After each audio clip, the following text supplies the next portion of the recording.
We are exploring one of the best online tools for teaching and learning mathematics, and you are watching part 2 of the basics of GeoGebra. In our last video, we had seen some of the basic features of the GeoGebra software, and in this video, we will explore 3 of the tools from this toolbar of the GeoGebra Classic landing page. So let us begin. At present, I am at the landing page of GeoGebra Classic. So how to get to this landing page, you'll get to know from the last video. So if you haven't watched that video, please go and watch that video. So here we will explore these first 3 tools from this toolbar. The first tool with this arrow mark, as you can see, is called the move tool. And whenever we click on move tool, you will see that there are 3 options under this move tool. The first one is of course move, that is with this tool you can move any object that you draw on this graphic window. Then there is one option for freehand shape and the other option is pen. So we will explore all these options one by one. So first of all, if I click on this move option, you see that with that I can even move the graphic area. So you can use this tool to move anything on this graphic window. And if you draw something like for example, let me try to just for example, I'm using the polygon tool right now, but we will explore this tool later on. So let me try to add one triangle like this, and if I select the move tool, by clicking on any of the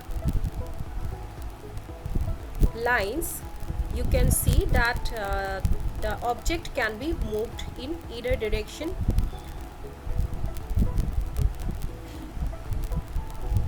So like this. Then the next tool is freehand shape. This is for if you wish to draw something or to teach your students, or if you are presenting something, then you can use this tool. For example, let me try to draw one triangle.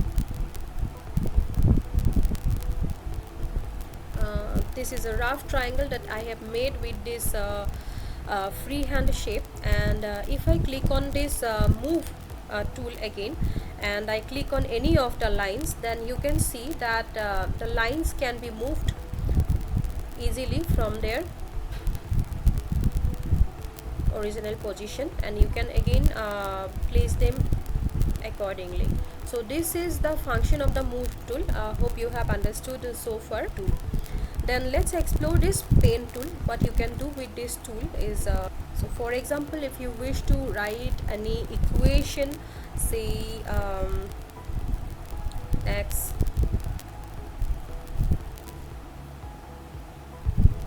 equal to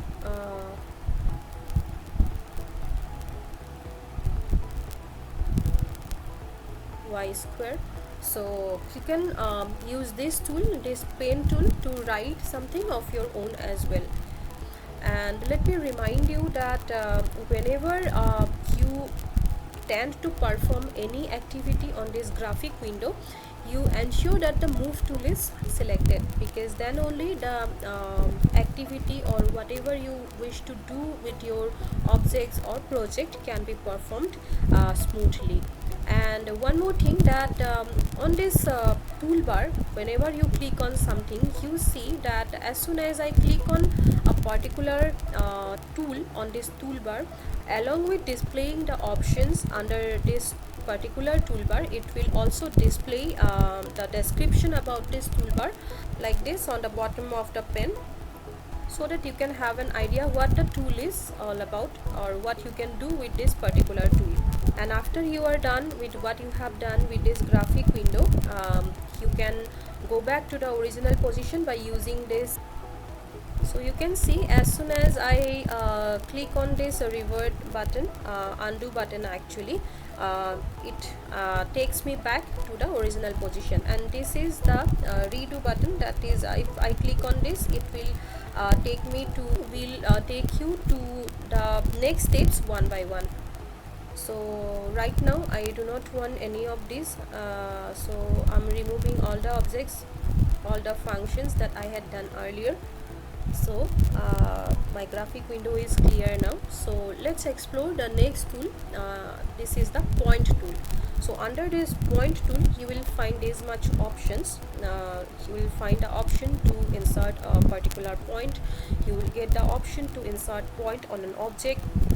There is one option for attach or detach point, then one option for intersect, then midpoint or center, then complex number, then extremum and roots. So let's explore the first option, that is point. So if I click on this point and I click on anywhere on this graphic window, you can see that a point is created and it has been named as A. So if I click on somewhere else on this graphic window, you see that another point has been created. If I click on, say here, a next point is created, so I can keep on adding the points as per my wish, and all the points will be represented by different alphabets one after another. And one thing, as I had mentioned earlier in my previous video, that whatever you do on this graphic window will be represented on this algebraic view. So you can have a look what you have actually done on this graphic window. It will tell you the exact position and description of your activities. So for example, this is the A point. So if you wish to know the exact position of this A point, you'll get to know from this algebraic view. And as you may know that the measurements are always represented as x-axis comma y-axis. So here for this A point, the measurement is x-axis comma y-axis. The value of x-axis is minus, because this, for the x-axis, the position of A is on the left hand side from the axis point, and on the y-axis the measurement of y-axis is positive, because it is on the upward direction from the axis point.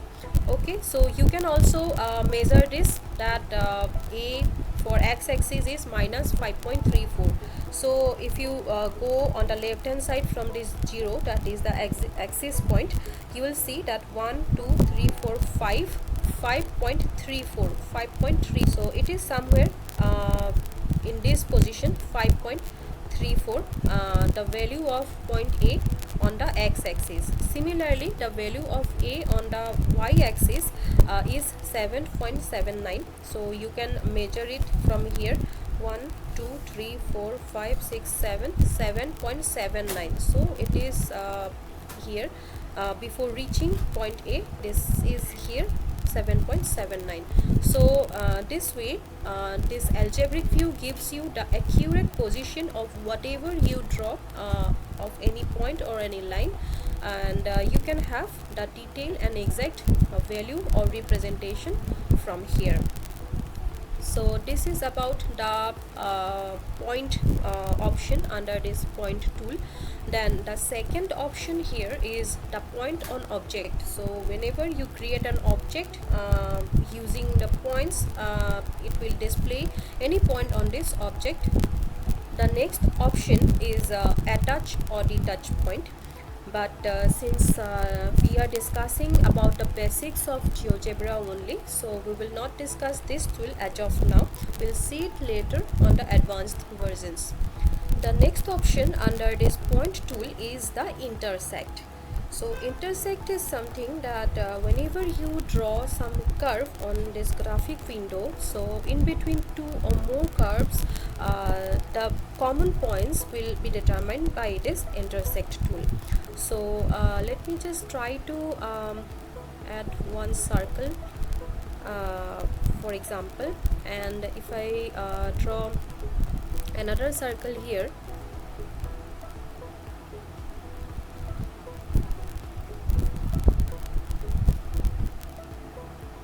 and if I draw another circle here for example, so you can see that two circles have been created over here. One circle is designated as C, and other circle has been designated as D. So now if I choose this intersect tool, intersect option from this point tool, and what I'll have to do now is I have to select both the circles one by one. So I have to select the circle C first, and I have to select the circle D next. So as soon as I clicked on both the circles, you can see that two more points have been added to these circles designated by I and J. These 2 points are actually the common points for both the circles C and D. So this is the utility of this intersect tool. And next option under this point tool is the midpoint or center. Understanding this midpoint, let us see. I have clicked one point which has been designated as A, and say I have clicked another point over here which has been designated as B. So you can see that automatically this point C has been put on this graphic window in between A and B, and this C is the midpoint for this point A and point B. That is what will be the length of point A to point B. C is the midpoint. We can have a better understanding of this.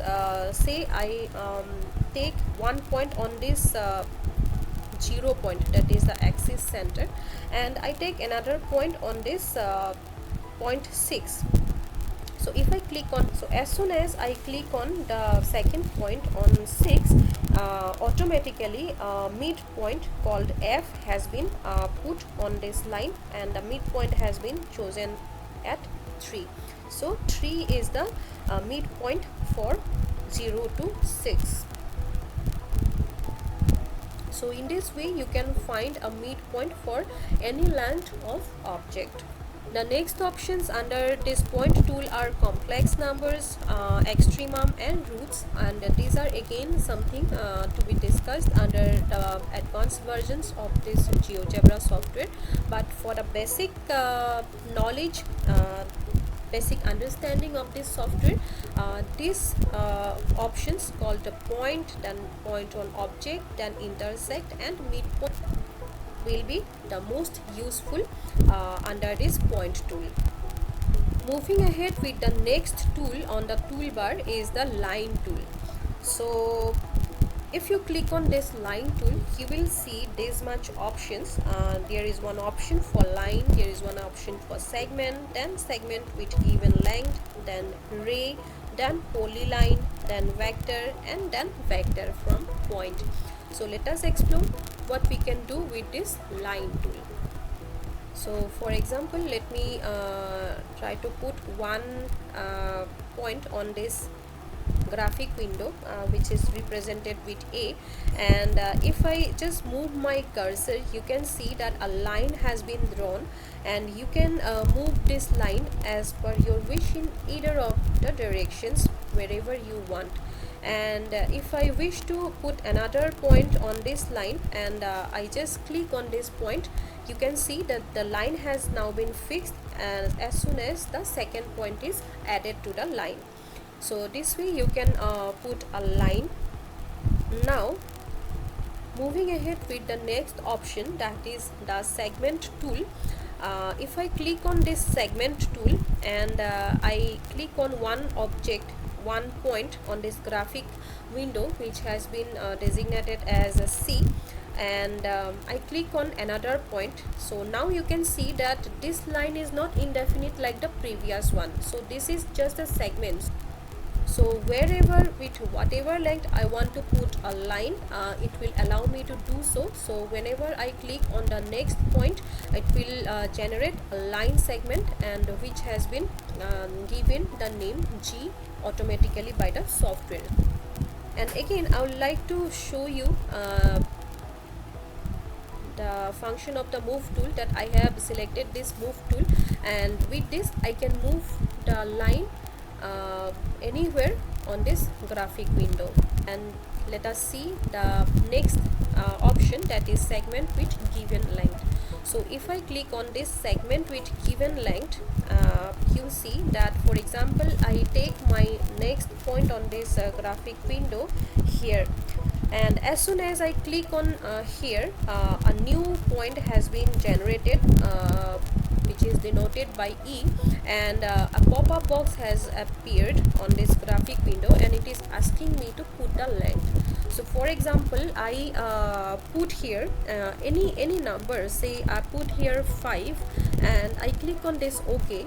So you can see that automatically line has been drawn of 5 centimeter length. Since I have put the number 5, so this length of this particular line, which is designated by H by the software, this line has been created with 5 centimeter length.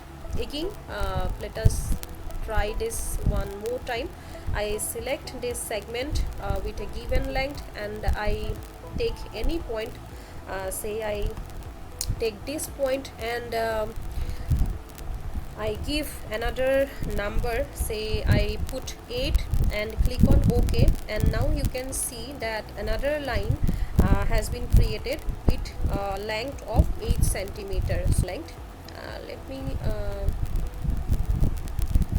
revert back to my original position before taking my next option, which is ray. Ray is just similar with this line segment, that you put any point on this graphic window and you can move this ray in any direction of your wish, and you can put another point, the second point on the ray, and the line gets fixed. The next option under this point tool is polyline. So if I click on this polyline and I suppose choose one point on this graphic window, so I can keep on adding some points, and which will be denoted by lines, and you can see that this polyline doesn't allow you to complete the actually shape. So in that way it doesn't become a polygon, but it is a form of polyline. So this is its function. So you can keep on adding lines, but it doesn't become a closed object. Like the next option is vector. So it is also very interesting that you put one point on this graphic window, and you put another point, and you can see that a vector has been created with this arrow mark, and it has been named as U automatically by the software. You can draw another line like this. So this is the vector from G point to I point, and this vector has been named as V by the software automatically. So this is the function of this vector tool. And the last option, vector from point, is also similar like the vector one. You can choose a point from where you wish to add another vector. So this way you have come to know about the first 3 tools of this toolbar of GeoGebra Classic. First tool was the move tool. We have learned what are the options, then we have learned about the various options available under the point tool, and next we explored the various options available under the line tool. In our next video we will see the next 3 tools available on this toolbar. So stay tuned.